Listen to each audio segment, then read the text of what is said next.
Hoje a minha mensagem ela é mais breve, né? Porque na conferência eu já dei uma mensagem muito comprida que eu tive que acelerar para falar, para conseguir terminar tudo. E a gente recebeu muita coisa boa. E eu estava lembrando que eu falei, nossa, o que eu vou pregar essa semana? Estava orando, buscando uma direção de Deus. E aí a Marcela, deixa eu ver, a Marcela tá aí, eu vi ela chegando, né? A Marcela tá lá, ó. A gente começou, gente, vocês não sabem, o Relevância ele começou na sala da casa da Marcela. E essa daqui foi a primeira mensagem que eu dei na história então, da nossa igreja. Só que é uma mensagem que Deus sempre falou muito comigo, né? Eu queria compartilhar ela com vocês hoje.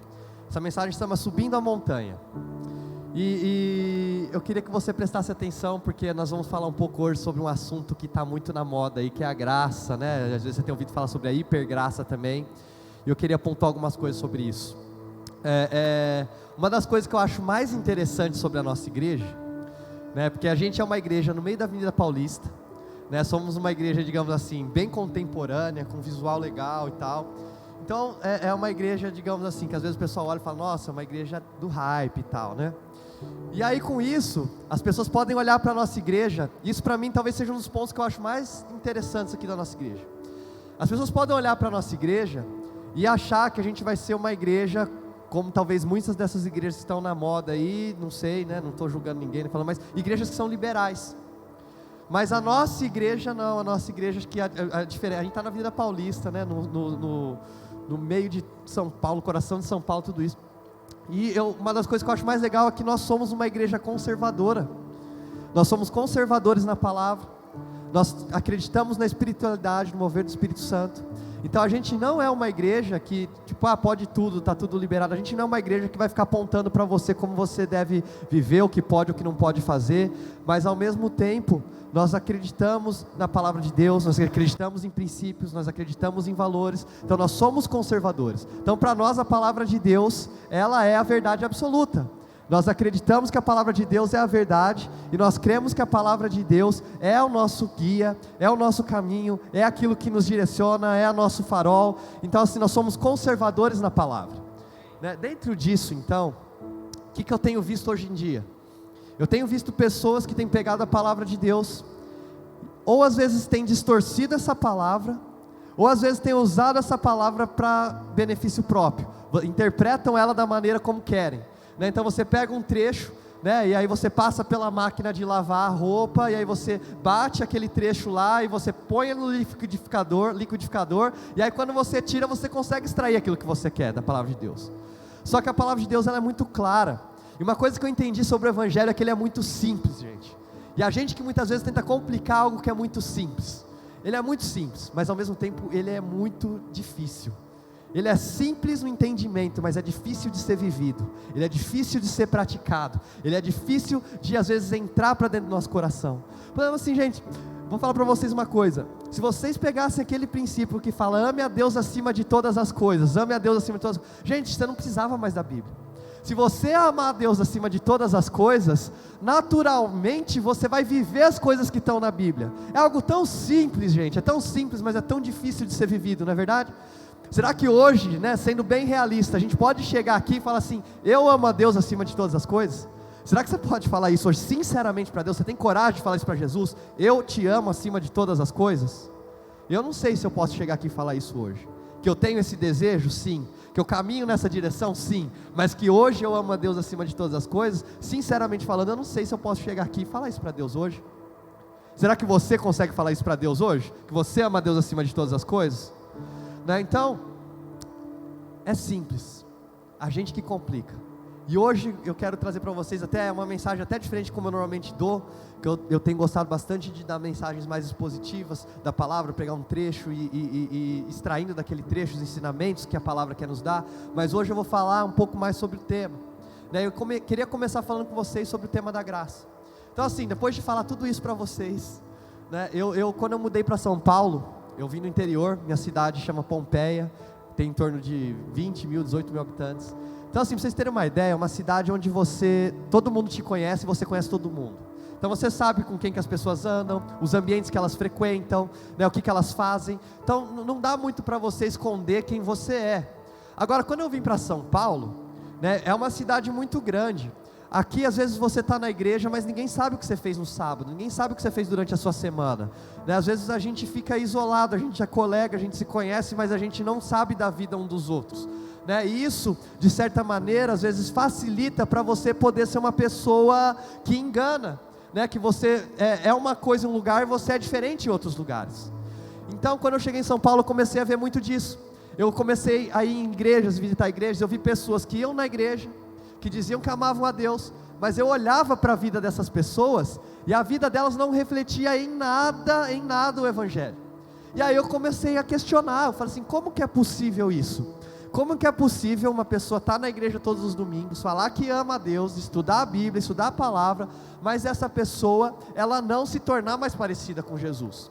E aí que começou a aparecer muito grande a mensagem da graça, né? Então são pessoas que às vezes vêm para a igreja, mas fazem muito uso de drogas, pessoas que vêm para a igreja, mas abusam e têm dependência de álcool. Então assim, diversas coisas que eu comecei a ver. E eu falei assim, cara, às vezes eu sei que até a pessoa às vezes está querendo vencer isso na vida dela, só que ela não consegue. E aí a gente vem com essa mensagem da graça, e essa mensagem da graça é uma mensagem muito forte, gente. Olha só o que Gálatas 4, 6 e 7 falam para nós: e porque vós sois filhos, enviou Deus ao nosso coração o Espírito de seu Filho, que clama, Abba, Pai. De sorte que já não és escravo, porém filho, e sendo filho também herdeiro por Deus. Gálatas 4, 6 e 7, olha que forte isso aqui, gente. Quando você aceita Jesus na sua vida, você aceita o sacrifício dele, você é feito não só filho, mas você é feito herdeiro de Deus.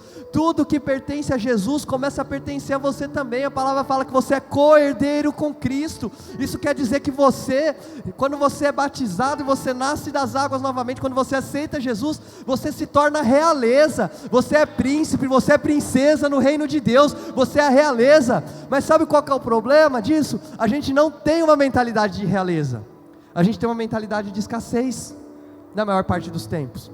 Então você está sempre com medo daquilo que te falta, não daquilo que Deus já te deu, ou daquilo que Deus já tem, ou tem preparado para você.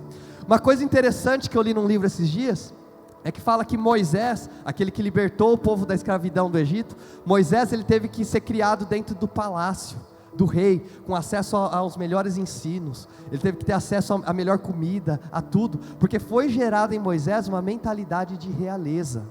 Sabe por quê? Porque como Moisés ele teve uma mentalidade de realeza, Deus preparou ele para libertar o povo da escravidão.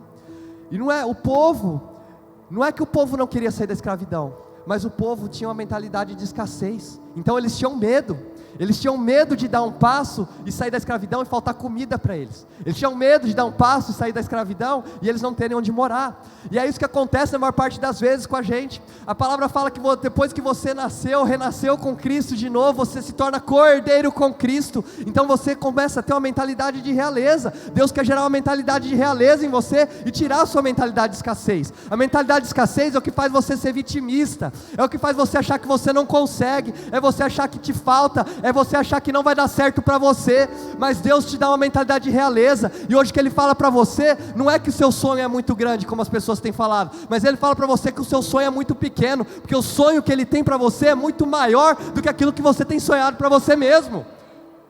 Deus Ele te escolheu, e Ele te chama de filho, e Ele te dá acesso a todas as coisas. Todas as coisas do reino são suas também. Todas as coisas que são de Deus são suas também, porque você é herdeiro de tudo. Então perde essa mentalidade de escassez, esquece essa mentalidade de escassez. Lembra, você é príncipe, você é princesa, você tem acesso a todas as coisas. E aquilo que você tem sonhado, Deus tem algo muito maior preparado para você. Deus tem coisas muito maiores preparadas para você. Toma um passo de fé, vai na mentalidade do reino, porque quando você aceita Jesus, Ele não somente te perdoa dos pecados, mas Ele começa a te dar uma nova mentalidade, a mentalidade do reino, a mentalidade de realeza, e Ele quer gerar isso aí em você.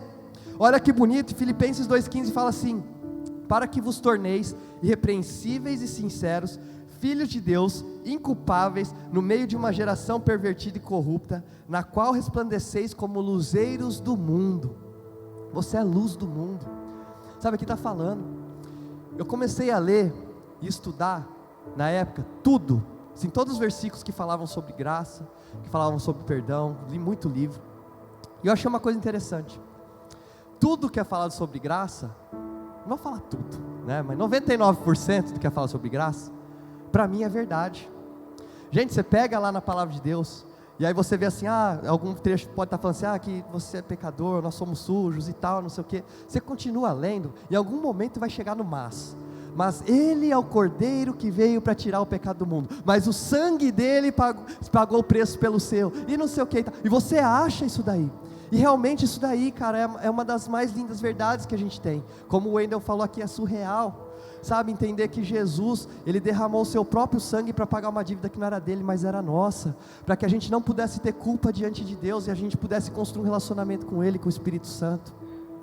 Então, tudo é verdade da graça, tudo não, né, 99% da graça é verdade, sabe, realmente, todos os seus pecados são perdoados, sabe, os pecados que você já fez, os pecados que você faz, e os pecados que você vai fazer também, todos esses pecados são perdoados. Você vai falar assim, então você é da hipergraça também. Calma aí, gente, estou no começo da mensagem ainda, me acompanha aqui hoje. Mas eu comecei a entender quão linda é essa mensagem, quão linda, eu honro a mensagem, eu honro essa mensagem, eu honro isso que a Bíblia fala. O problema, gente, é que a Bíblia não fala só isso, tem mais, e a graça tem mais também, isso é uma parte da graça. E o problema é que talvez muitas vezes hoje a gente tem conhecido só uma parte do Evangelho, a gente tem conhecido só uma parte da Bíblia, e a gente toma as nossas conclusões através de uma parte e não do todo. E eu quero passar para vocês hoje a parte do todo que eu vejo sobre a graça de Deus, também que Deus falou comigo. Então vamos lá. Então, problema para mim hoje, eu pensei então, cara, o que está errado então? Onde está o problema? Se o problema não está na mensagem da graça, porque essa mensagem é verdadeira. Então assim, eu tentei achar o problema, porque assim, eu vi as pessoas pregando essa mensagem, só que eu vi a vida delas totalmente discrepante em relação ao Evangelho. Eu falei assim, onde é que está o erro então? Onde que está o erro? E aí eu falei assim, o que vem antes da graça? O que vem antes da graça, gente? O que vem antes da graça? Salvação. Então para mim, talvez o problema da nossa mensagem hoje, não está na mensagem da graça, está na mensagem da salvação. Olha só aqui, 2 Coríntios 7,9 fala assim, porque a tristeza segundo Deus produz arrependimento para a salvação, que a ninguém traz pesar, mas a tristeza do mundo produz morte. 2 Coríntios 7,9, porque a tristeza, não, calma aí, deixa eu só ler, eu vi um versículo aqui agora, olha só o que Judas 1,4 fala para nós, pois certos indivíduos se introduziram com dissimulação, os quais desde muito foram antecipadamente pronunciados para essa condenação. Olha só, presta atenção aqui, homens ímpios, que transformam em libertinagem a graça de nosso Deus, e negam o nosso único soberano e Senhor Jesus Cristo. Olha só, quando você transforma a graça em libertinagem, você está negando o nosso único soberano e Senhor Jesus Cristo. É forte isso aqui, hein? Não sou eu não, é a Bíblia que está falando. E aqui 2 Coríntios 7,9 fala assim, porque a tristeza segundo Deus produz arrependimento para a salvação, que a ninguém traz pesar. Tá, primeira coisa aqui então, arrependimento, aquela palavra que todo mundo já ouviu falar na vida, metanoia, mudança de mentalidade. O que acontece? Por muito tempo a gente pregou arrependimento na nossa igreja, então está falando aqui que você precisa de arrependimento para ser salvo, certo? Então vamos lá, vamos destrinchar isso aqui. Se a gente precisa de arrependimento para ser salvo, o que a igreja pregou por muito tempo? Era uma igreja que pregava arrependimento como sendo o quê? Remorso, certo? Então fala assim, você está em pecado? Vem aqui para frente então que eu quero orar por você. Se ajoelha, chora aqui, se quebranta aqui, né? Se você está fazendo isso, você está fazendo aquilo, uma igreja que acusava e falava assim, vem aqui para frente, se ajoelha e se arrepende do seu pecado. Gente, eu já vi muita gente chegar aqui, ajoelhar, chorar, sair a mesma coisa que se entrou. Isso aí foi arrependimento? Não, a pessoa só sentiu remorso, ela só sentiu peso em relação àquilo que ela está fazendo, porque a palavra de Deus, quando fala sobre arrependimento, não está falando para você se sentir mal sobre o que você está fazendo, ela está falando para você mudar a sua mente, é você mudar a direção que você está caminhando. Então se você se sente mal, mas você não muda, você não está arrependido ainda, e se você não se arrependeu ainda, quer dizer que você não foi salvo ainda.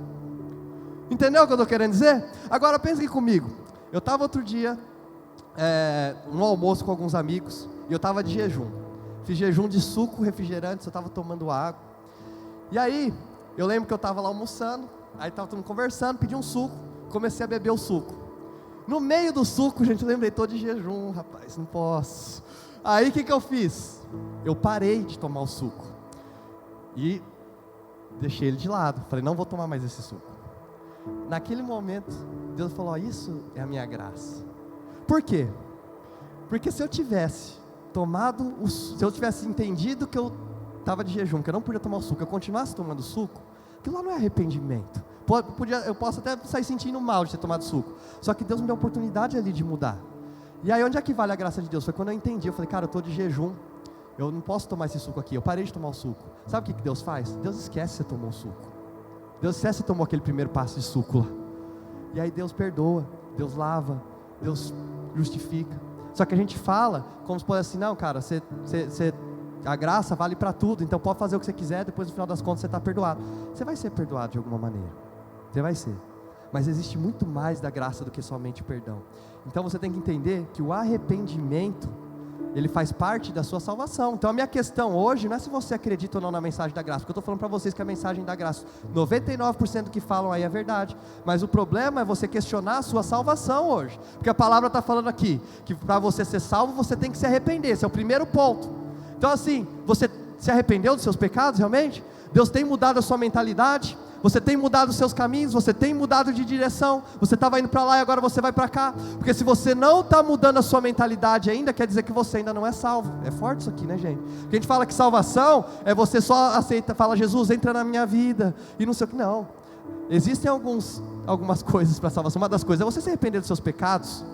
Se você não se arrependeu, se você não mudou de mentalidade ainda, é uma coisa para você questionar. Aí você fala assim, mas onde é que está isso na Bíblia? Além do versículo que eu li para vocês, a palavra fala que muitos vão chegar no céu, no dia do julgamento, vão chegar diante de Deus, vão falar, Senhor, Senhor, Senhor, eu estava no culto todo domingo, Senhor, Senhor, Senhor, eu ajudava no voluntário da minha igreja, Senhor, Senhor, Senhor, eu limpava o banheiro, Senhor, Senhor, Senhor, mas eu falei de Jesus para tanta gente. Jesus vai falar assim, sai daqui que eu não te conheço. Você acha que esse sai daqui que eu não te conheço, você acha que o cara que nunca teve um relacionamento com Jesus, a pessoa que viveu a vida inteira do jeito que ela queria, quando ela chegar diante de Deus, você acha que ela vai achar que ela realmente conhecia Jesus? Não. Quem que vai ser esse que vai chegar diante de Deus, vai falar, Deus, mas eu fiz, é aquele que estava às vezes na igreja todo domingo, porque o cara vai achar que ele está salvo, só que na verdade ele não entendeu ainda o que é isso. Então, o primeiro critério é arrependimento. O segundo, fala assim, Romanos 3,30, anulamos pois a lei pela fé? Não, de maneira nenhuma, antes confirmamos a lei. Então assim, se você ouviu que a lei é ruim, isso aí é uma mentira, tá? Então a gente já está vendo aqui na palavra de Deus, que a lei ela é boa, e Jesus não veio para anular a lei, Jesus veio para cumprir a lei. Então eles pegam lá, se você pega o versículo antes, vai falar sobre a graça e a lei, só que aí depois fala assim, anulamos pois a lei pela fé? Não, de maneira nenhuma, pois antes confirmamos a lei. E olha só, Romanos 6, 14 e 15, fala assim, porque o pecado não terá domínio sobre vós, pois não estáis debaixo da lei e sim da graça. E daí, havemos de pecar porque não estamos debaixo da lei e sim da graça? De modo nenhum. Põe aí na tela, Romanos 6, 14 e 15. Romanos 6, 14 e 15. Então você deve pecar porque você está debaixo da graça? Não, de jeito nenhum. O que eu entendi então? Que toda a lei, ela é boa. E se a gente for olhar para a lei, a gente já caiu contra a lei. Todo mundo, a gente foi olhar minuciosamente, né? Só que Jesus ele não veio para quebrar a lei, ele veio para levar a lei para um outro nível. Então o que acontece? Quando eu pego a Bíblia, a palavra de Deus, talvez assim, vamos pensar de maneira mais prática.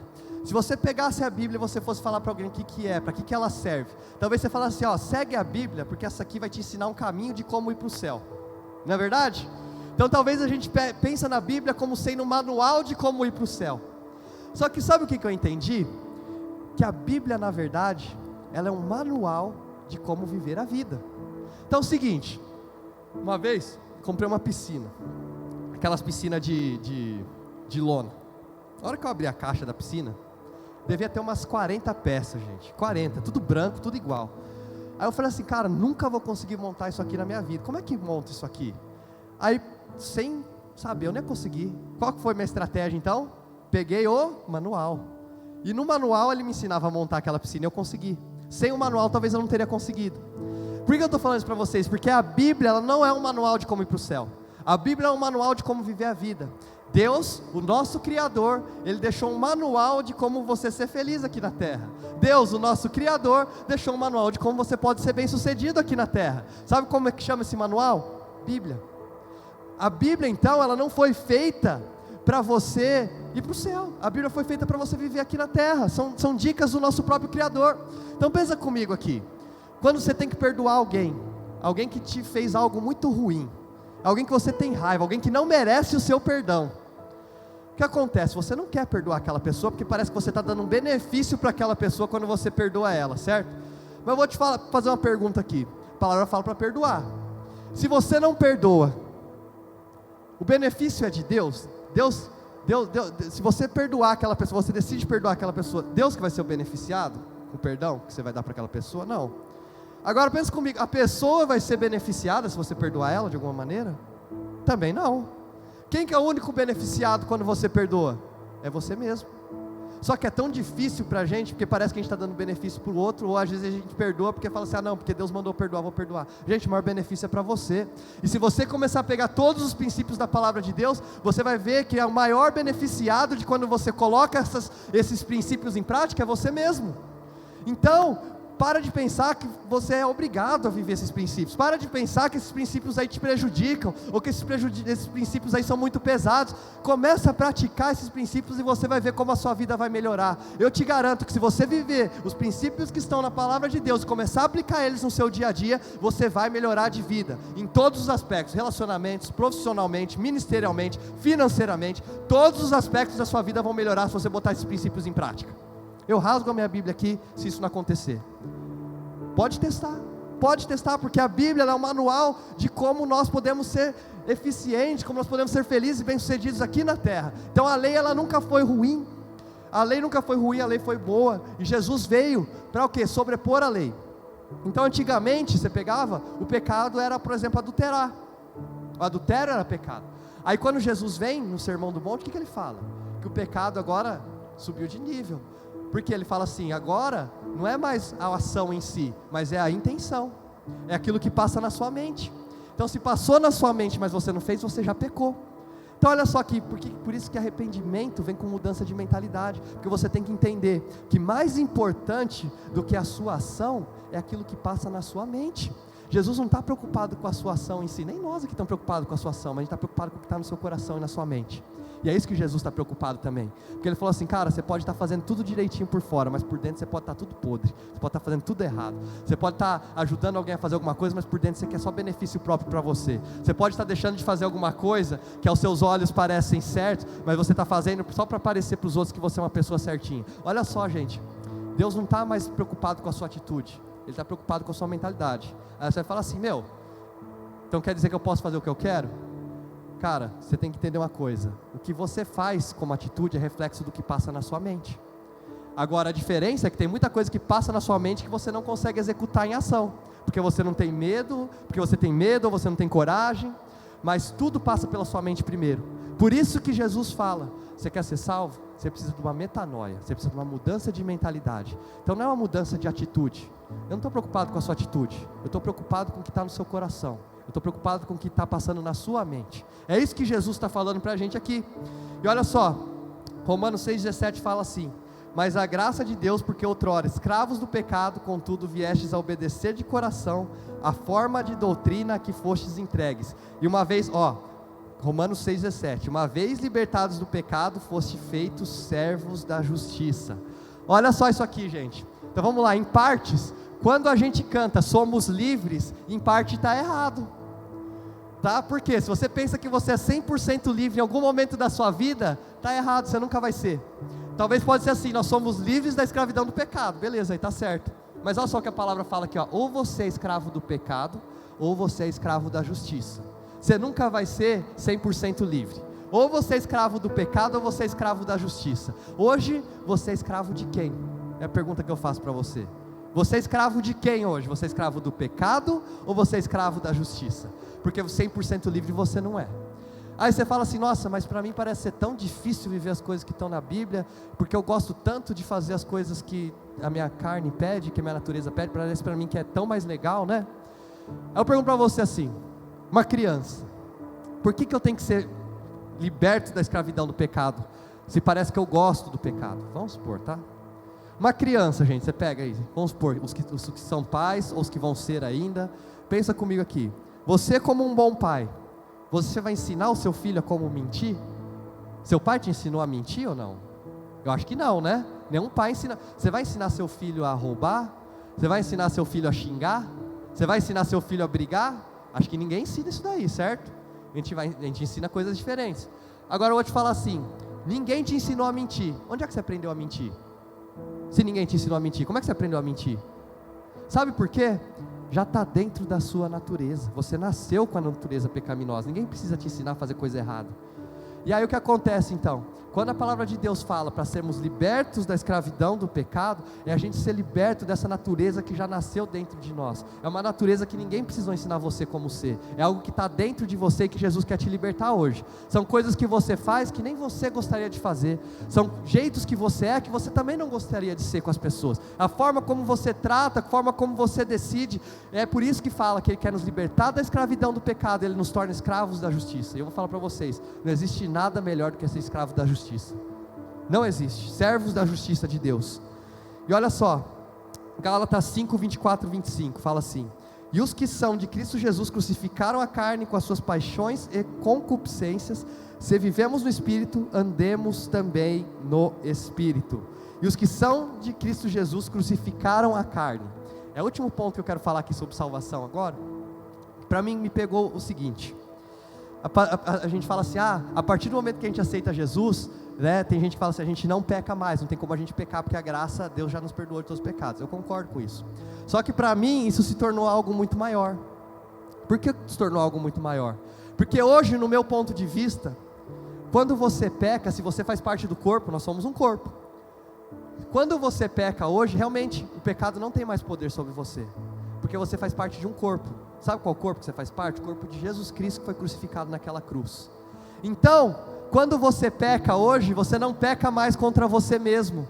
Mas sabe contra quem que você peca? Você peca contra mim. Você peca contra o seu irmão que está aí do seu lado. Hoje você peca contra o corpo, você não peca mais contra você. Então é um peso muito maior. Quando você erra, você tem que pensar que a consequência vai vir para mim também, vai vir para o corpo de Cristo. Então hoje se tornou algo muito maior do que era antes. Porque antes de aceitar Jesus fazer parte do corpo, quando você pecava era só contra você mesmo. Mas hoje quando você peca contra o corpo de Cristo. E eu faço parte desse corpo. Jesus é esse corpo que foi crucificado lá na cruz. Então quando você peca, você tem que entender que você faz parte daquele corpo de Jesus que foi crucificado lá na cruz. Eu faço parte desse corpo, nós fazemos parte desse corpo, nós somos esse corpo. Então hoje quando você peca contra mim também, você peca contra o seu irmão que está aí do seu lado também, e você peca contra o corpo de Jesus que foi crucificado. Se isso não é maior do que pecar com você mesmo, eu não sei, a pecar contra você mesmo. E aí a gente fala assim, Jesus, o Espírito Santo começa a habitar dentro de mim, quando a gente aceita, quando a gente é salvo, quando a gente aceita Jesus na nossa vida, a gente arrepende dos nossos pecados. E uma coisa para mim que não faz sentido é, como é que pode alguma coisa habitar dentro de você, e você se tornar mais distante daquilo que habita dentro de você, do que é mais parecido? Não faz sentido, não é verdade? Se alguma coisa habita dentro de você, para mim, consequentemente, você vai se tornar mais parecido com aquilo lá a cada dia. Eu não estou falando que você vai mudar do dia para a noite, mas eu estou falando que um pouquinho todos os dias você vai se tornar mais parecido com aquilo que habita dentro de você. Você tem que se tornar mais parecido com Cristo um pouquinho todo dia. Você tem que se tornar um pouquinho mais parecido com o Espírito Santo, nem que seja um pouquinho. Quem me conhece há um ano atrás, me conhece hoje, sabe que eu fui um pouquinho transformado. Talvez não tanto, mas um pouquinho eu fui. Eu estou mais parecido com Jesus hoje do que eu já fui antes. Sabe, eu caminho em direção a isso. Eu caminho em ser mais parecido com Jesus. E quando eu estava lendo um livro sobre a graça, eu vi uma história muito interessante. Falava de um homem que ele inventou uma máquina do tempo. E aí ele olhou para o passado e ele viu uma ilha, um cara que ficou preso nessa ilha sozinho. Aí ele fala assim, pegou o filho dele, falou, eu vou te dar uma arma, você volta lá para o passado, lá onde esse cara está preso, você ajuda esse cara aí. Aí ele voltou para o passado, chegou nessa ilha com esse homem que estava lá. E essa ilha era uma ilha que tinha muitos frutos, tinha muitos animais, tinha cavernas, tinha água. Era uma ilha que ele conseguiria viver. Só que o que acontece? Esse náufrago que chegou na ilha, ele tinha então duas opções. Então o homem chega, esse homem do passado, do futuro chega, dá a arma para ele e vai embora. Então vamos aqui, duas histórias diferentes, tá? Então o homem pode chegar do futuro, pegar a arma e dar para o náufrago e ir embora. Esse náufrago nunca viu uma arma na vida dele, ele não sabe para que serve a arma. Sabe o que ele vai fazer? A arma vai virar enfeite para ele, enfeite. Aí então, ele vai, vai passar fome, vai passar sede, não vai conseguir se proteger dos animais, e esse homem vai acabar morrendo naquela ilha. Agora, se o homem que veio do futuro, ele entrega a arma para o náufrago e fala: ó, você pode usar essa arma aqui da seguinte maneira, ó, você aperta aqui, ela vai sair um tiro. Aí quando sair o tiro, você pode usar isso aqui para se proteger, aí você vai para uma caverna onde você vai conseguir morar e se abrigar. Você pode usar essa arma aqui, de repente para tirar no coco, lá vai cair o coco, você toma a água do coco. Entendeu? Você usa essa arma aqui de diversas maneiras. E aí esse homem explica para que serve a arma, como o náufrago pode usar a arma. O que acontece? O náufrago, ele consegue sobreviver por mais tempo, passa alguém e resgata esse homem em algum momento. Então a gente tem duas histórias aqui, uma que ele sabe para que a arma serve, e outra ele não sabe para que a arma serve. Por que eu estou contando essa história para vocês? Porque para mim ela é um pouco parecida com o nosso contexto sobre graça.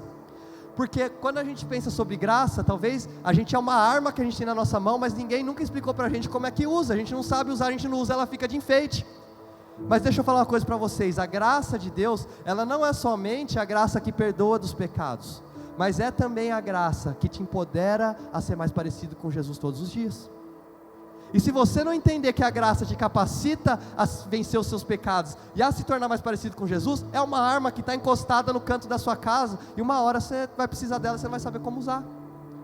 Mas todos os dias o Espírito Santo quer te ensinar como usar essa arma, a graça de Deus, que é a graça que perdoa você dos seus pecados, é a graça que te faz ser aceito do jeito que você é a graça que perdoa você das coisas que você fez no seu passado, no seu presente, no seu futuro, mas também é a graça que te capacita a todo dia ser um pouquinho mais parecido com Jesus. E para mim, nosso objetivo como cristão é se tornar como Jesus foi. Olha só, Hebreus 4, 15 e 16 fala assim: pois não temos um sumo sacerdote que não possa compadecer-se das nossas fraquezas, mas sim alguém que, como nós, passou por todo tipo de tentação, porém sem pecado. Assim sendo, aproximemo-nos do trono da graça com toda a confiança, a fim de recebermos misericórdia e encontrarmos graça que nos ajude no momento da necessidade. Para mim é interessante ver isso aqui, porque fala assim, a gente não está tentando ser parecido com um Deus divino. A gente está tentando ser parecido com alguém que passou pelo que a gente passa. A gente está tentando ser parecido com alguém que viveu o que a gente vive. A gente está tentando ser parecido com um humano. Porque Jesus, quando ele veio para a terra, ele não veio como um ser divino, mas ele veio como um de nós, ele veio como homem. Ele passou pelo que a gente passa, ele venceu o que a gente tem que vencer. E para isso ele utilizou o Espírito Santo e a graça de Deus todos os dias para se tornar mais parecido. Nós temos acesso a essa graça, a esse Espírito Santo. E é o que acontece hoje. Muitas vezes a gente tem sido enganado. Eu quero terminar minha mensagem com isso. Muitas vezes a gente tem sido enganado, por quê? Porque a gente tem vivido em um ambiente de milagres hoje, dentro da igreja. A gente vê um ambiente de pessoas sendo salvas, a gente vê um ambiente de pessoas sendo curadas, a gente vê um ambiente de mover do Espírito Santo, a gente tem excelência em tudo que a gente faz. Mas o que acontece? A gente pega Moisés e o povo do Egito, quando eles estavam saindo do Egito, passando pelo deserto, eles também viviam em um ambiente de milagre, gente. Pensa o seguinte comigo aqui, ao todo eram mais de 3 milhões de pessoas, e a palavra fala que não existia um doente no meio desses 3 milhões, além disso, caía comida do céu todos os dias para eles se alimentarem, e além disso também tinha uma nuvem de fogo que esquentava eles à noite, e uma nuvem que acompanhava eles durante o dia para eles não passarem calor. Era um ambiente de milagres, talvez o ambiente que a gente vive hoje na igreja. Mas sabe o que aconteceu?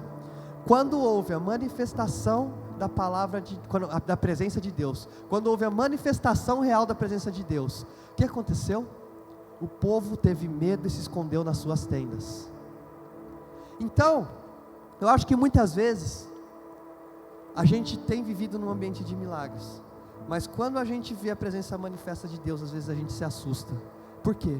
Porque a gente está mais próximo daquilo que é mais puro, daquilo que é mais santo. E você fala assim, nossa, é isso que eu tenho que chegar? É isso que eu tenho que chegar, mas eu sou tão sujo, eu estou tão sujo, eu estou tão podre, olha, e aí você começa a ver assim, eu não consigo, e aí você se assusta e você fica com medo e você corre para dentro da sua tenda, sendo que na verdade, você tem que ser aquele que corre em direção à montanha, onde a presença de Deus foi manifesta, e começar a escalar aquela montanha. Você tem que subir a montanha. Moisés foi aquele que subiu a montanha, ele foi em direção à presença de Deus, ele não teve medo da glória revelada de Deus. E sabe o que acontece? Quanto mais você sobe a montanha, mais parecido com Jesus você vai se tornar, porque mais da presença dele você vai experimentar, e mais da presença dele você vai buscar todos os dias. Tem que ser algo diário, todo dia você busca um pouquinho. E sabe o que acontece? Todo passo que você dá subindo a montanha, esse passo faz você se tornar um pouco mais parecido com Jesus, né? Você fala assim, pau que nasce torto não se endireita, né? Não, gente, todo mundo pode mudar, todo mundo pode, então você tem que todo dia se tornar mais parecido com Jesus. E eu vou falar de uma experiência minha para terminar. Eu comecei então a ter experiências com Jesus que eu nunca tive antes. Eu comecei a ter experiências com Deus que eu nunca tive antes. Comecei a ter meu relacionamento com Deus todos os dias. E aí você fala assim, o que aconteceu na sua vida? Deus te ativou para o sobrenatural, e você começou a curar pessoas, você começou a ter visões, e você começou... Também. Mas mais importante que isso, Deus começou a tratar o meu caráter. Eu lembro que um dia eu estava tendo meu tempo com Deus, estava sendo muito bom. E aí no meio desse tempo com Deus, eu lembro que Deus começou a me trazer no coração sobre o meu pai aqui na terra. E o quanto que meu pai era um cara íntegro, o quanto que meu pai é um cara honesto, o quanto que meu pai é um cara de Deus, que me ensinou tanto, um cara que me ama tanto. E o quanto que naquela época a gente estava tendo as nossas desavenças, e o quanto que eu não estava honrando isso na vida dele. E aí naquele momento o Espírito Santo começou a trazer as coisas boas do meu pai no meu coração. E eu falei assim, nossa, eu comecei a chorar, falar, Deus me perdoa, eu estou errado, eu não quero ser assim, eu quero honrar meu pai é um homem de Deus, ele dedicou a vida dele para o Senhor e tal. E aí eu orei, pedi perdão, eu chorei, fiquei um tempão chorando. Aí Deus falou assim para mim, mas eu quero que você também tenha atitudes agora. Você entendeu isso na sua mente, agora que isso reflita nas suas ações. E aí eu lembro que naquele momento eu lembrei de um violão que meu pai estava querendo comprar. Aí eu estava indo lá, pedi perdão para meu pai, senti de pedir perdão para ele, estava indo pedir perdão. Na hora que eu estava para sair, para pedir perdão para ele, Deus me lembrou desse violão. E esse violão, gente, eu vou falar assim, ele custava na época R$2.000. E aí o que acontece? Na hora que eu lembrei desse violão, sabe o que Deus me lembrou também? Eu trabalhava na época com produção musical, e eu tinha recebido um envelope em dinheiro de um pagamento, naquele mesmo dia, no valor de R$2.000. Aí Deus falou assim para mim, o Espírito Santo falou, pega aquele dinheiro e dá o dinheiro para o seu pai comprar o violão. Aí sabe o que veio na minha cabeça na hora? Isso aqui é coisa da minha cabeça, né? Então eu não vou ouvir isso aqui, né? É coisa do diabo, ele não quer que eu pegue esse dinheiro, porque eu estou precisando desse dinheiro para comprar algumas coisas que eu já tenho planejado.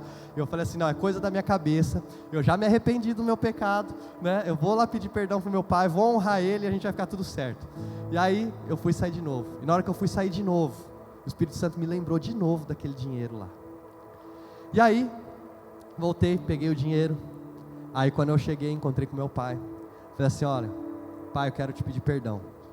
Eu tenho falhado com você, eu não tenho te honrado da maneira como eu deveria, né? Deus me mostrou o homem que você é. Quero falar para você que eu te admiro, eu te honro muito, e um dia eu quero ser parecido com você, quero me tornar o homem que você é hoje. E aí eu falei, e fora isso, eu senti aqui, tem R$2.000 aqui, é o dinheiro que eu recebi hoje. Eu lembro que você falou que você está querendo comprar aquele violão, então o dinheiro aqui, pode ir lá e compra o violão para você. Sabe por quê, gente? Porque quando você começa a subir a montanha, não é só poder que você vai receber, mas você vai se tornar mais parecido com Jesus. Cada passo que você der, Ele vai tratar o seu caráter. Então como é que você sabe que você está subindo a montanha? É se todo dia você está se tornando um pouco mais parecido com Ele. Se você está enxergando falhas dentro de você, coisas que você pode mudar e se arrepender. Porque a graça, ela te perdoa, mas a graça também te empodera. Não é só viver o sobrenatural, mas poder vencer a sua carne, poder vencer a sua natureza humana, para que você possa realmente viver o fruto do Espírito Santo na sua vida. Eu quero subir a montanha, onde as minhas mãos vão ser purificadas, onde o meu coração vai ser purificado, e onde todo dia eu vou poder ser um pouco mais parecido com Jesus. Eu quero isso para a minha vida. Eu quero que as pessoas olhem para mim e não vejam um cara só com poder, um cara capacitado, mas quando as pessoas olharem para mim, que elas possam enxergar em mim uma pessoa de caráter, que elas possam enxergar em mim uma pessoa que se parece com Jesus. E quando você ouvir essa mensagem, sabe, que você possa sair dessas mensagens, não falando assim, nossa, como o Tiago prega bem, ou como ele é bom, mas que você possa sair daqui dessa igreja, todo domingo, falando, como Jesus é bom, como Jesus é bom, porque eu não quero mais refletir quem eu sou, mas eu quero refletir a face daquele que me criou. Porque eu estava vendo um cara que mexia com prata, e a prata, quando ela vem da natureza, o ouro, eles vem muito sujo, E aí eu perguntei pro cara assim, como que você sabe que isso aqui está puro? Como você sabe que a prata está pura? Ele falou assim, eu sei que a prata está pura, quando eu olho para ela eu consigo ver o meu reflexo nela. Gente, sabe quando você vai estar puro? Quando as pessoas olharem para você e começarem a ver Jesus através da sua vida. Porque Ele pega você no estado bruto, Ele te trata, Ele raspa, Ele tira toda a sujeira, e você vai se tornar puro. E quando você se tornar puro como Jesus foi, as pessoas vão olhar para você e não vão ver mais como você é bom, mas elas vão olhar para você, elas vão conviver com você, vão poder falar como Jesus é bom. É isso que eu quero para a minha vida. Eu quero que você, quando você conviver comigo, você possa sair falando como Jesus é bom. Eu não quero que você saia falando como eu sou bom, como eu sou talentoso, como eu sei fazer as coisas. Não, mas eu quero que você enxergue Jesus através da minha vida. E eu quero enxergar Jesus através da sua, porque você é a pedra preciosa nas mãos dele. E quando a gente se tornar puro, ele vai olhar, e o que vai ser refletido não vai ser a minha imagem e a sua, mas vai ser a própria face daquele que nos criou. Então a gente sobe a montanha. A gente sobe a montanha todos os dias. Todos os dias eu vou subir a montanha. E é engraçado, porque subir a montanha não é algo fácil, né? Não é algo talvez prazeroso, mas todos os dias eu quero subir a montanha, porque eu quero me tornar mais parecido com Jesus. Esse é o objetivo da minha vida, e é para isso que a graça de Deus serve para mim. Não é só para me perdoar, mas é para me tornar mais parecido com Jesus. Eu erro, eu falho, eu acerto, mas todos os dias eu quero me tornar 1% mais parecido com Ele. 0,1% mais parecido com Ele já está bom. É para isso que serve a graça de Deus, o Espírito Santo na sua vida. Eu queria que você saísse aqui, sabe, nessa manhã, entendendo que você já é perdoado, mas ao mesmo tempo você também é empoderado nessa manhã a vencer a sua carne, a vencer a sua natureza e se tornar mais parecido com Ele. Amém? Se você é essa pessoa que fala assim nessa manhã, eu quero subir a montanha, eu quero me tornar cada dia mais puro como Jesus, eu quero refletir a face de Deus do meu Criador, queria pedir para você ficar de pé no seu lugar, como um passo de fé, como uma decisão que você está tomando nessa manhã. Você está falando, eu vou subir a montanha, eu vou pagar o preço que tiver que ser pago, eu vou, sabe, todos os dias ter meu tempo de oração, eu vou todos os dias ter meu tempo com a palavra de Deus, eu vou pagar o preço, eu vou escalar, mesmo que pareça difícil, mesmo que pareça cada vez mais que eu estou mais distante, mesmo que pareça que eu sou sujo, mesmo que pareça que eu não preste, mesmo que pareça que eu não vou conseguir, eu vou todos os dias um pouquinho mais subir essa montanha, eu vou todos os dias me tornar um pouquinho mais parecido com Ele, porque é Ele que me transforma, Ele é o motivo da minha vida, Ele é o motivo da nossa existência, Ele é o motivo pelo qual nós estamos aqui, Ele é o motivo pelo qual nós fomos criados. Então não existe motivo maior, não existe propósito maior, além de viver para aquele que nos criou, aquele que estabeleceu todas as suas coisas, e dentro do seu propósito, nós somos chamados, nós estabelecemos o reino de Deus. Então leva-nos mais fundo, fala assim, Espírito Santo, me leva mais fundo, Espírito Santo, me leva mais alto, Espírito Santo, me torna todos os dias mais parecido com Jesus. Fala assim, Espírito Santo, vem ser o meu melhor amigo. Espírito Santo, me ensina a usar a graça da maneira como o Senhor me deu. Senhor, eu não quero desperdiçar aquilo que o Senhor tem me dado e colocado na minha vida. Em nome de Jesus, me torna mais parecido contigo.